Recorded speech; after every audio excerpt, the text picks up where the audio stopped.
Pure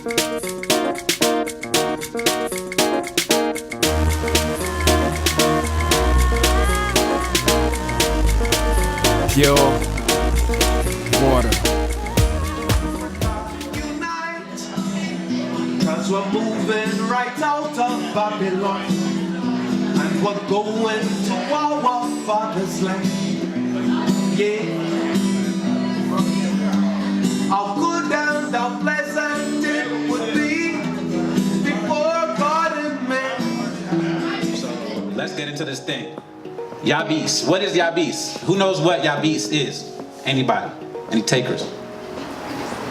No takers. Yabis means to make fun of, to make light of, in honor of the late Fela Kuti, who had Yabis Night every Friday night at his African shrine in Lagos, Nigeria.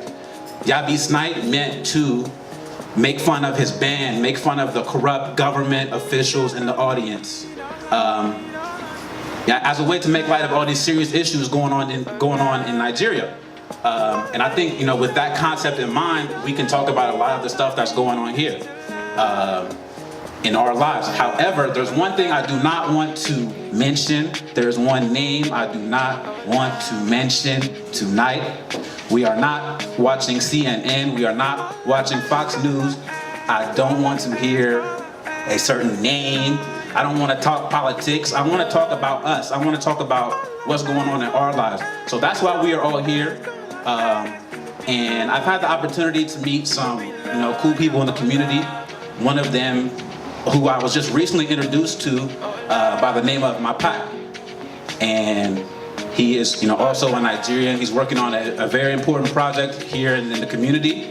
And I want to give him the chance to hold the mic, share his story, get you guys engaged, think about a lot of these concepts that we're going to talk about, because after he speaks, y'all going to speak. And we all going to get on this mic, and we're all going to share a little something. If you feel like it, you don't have to get on the mic, but if you do feel comfortable with it, you know, welcome to the lights. We got the spotlight, we got this side light. It's hot, it's uncomfortable, so be brief. Be brief. It's long, I'm sweating, I'm hot. So let's get into it. We're gonna pretend like this is a hip-hop night, so, you know what I'm saying? Yeah. Whatever. Iko, thank you so much for the opportunity. Like, this is amazing. Night, so, you know what I'm saying? Yeah. Whatever. So I remember, for me, coming to America was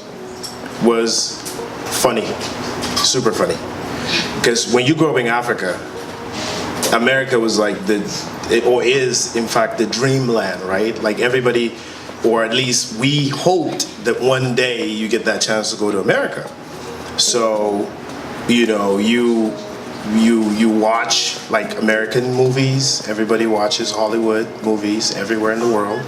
You watch like you know, the Tupacs and the Biggies on TV. You watch like Rambo. I don't know what happened to Rambo, but Sylvester Stallone happened to be like the ish in Africa because he was everywhere. So every African kid grew up wanting to be Rambo, and we thought you can just show up in America and hang out with these guys. Then realize that there's a special place for them and you hardly ever see them. So you come to America. I came to America as a 12-year-old. So the biggest shocker was just going from Lagos to Detroit, and of course there was a bit of a temperature difference, right?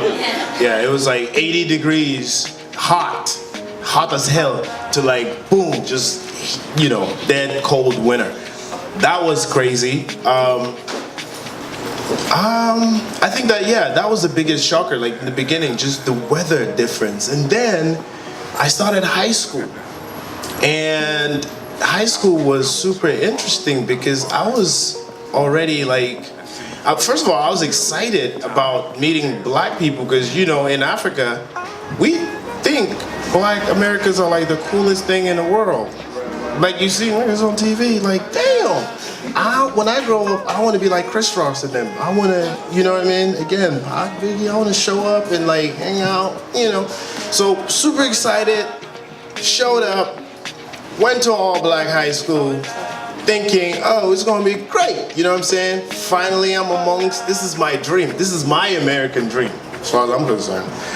So I showed up, went to high school, and yeah, it didn't take long before I realized I was plagued by all kinds of disabilities. First of all, I was like the shortest dude on campus. I was 12, so I was the youngest guy in my set, right? And yeah, the name mapack-ron-mapis kind of sound like a password. So yeah, so that wasn't very helpful, you know what I mean? It's funny because Iko mentioned he had a middle name and he never really disclosed the middle name. I had a middle name. It was Ronald. Can you imagine? And it's the same story because I was named after Ronald Reagan. That's why I'm like, what's up with African parents naming their kids after American presidents, man? Like,